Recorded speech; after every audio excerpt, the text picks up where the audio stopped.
सुवर्ण संधीचा लाभ घ्यायचा आहे। दुसऱ्या पर्वातलं दुसरं भव्य आणि दिव्य मैदान सुटला 18 सुटला या मैदानातला आणि 18 मध्ये लढा चालू आहे।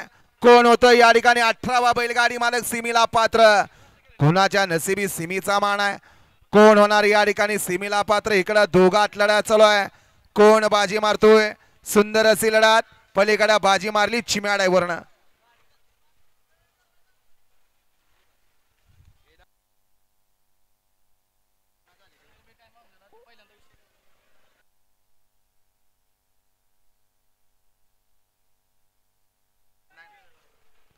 वळवा 19 वळवा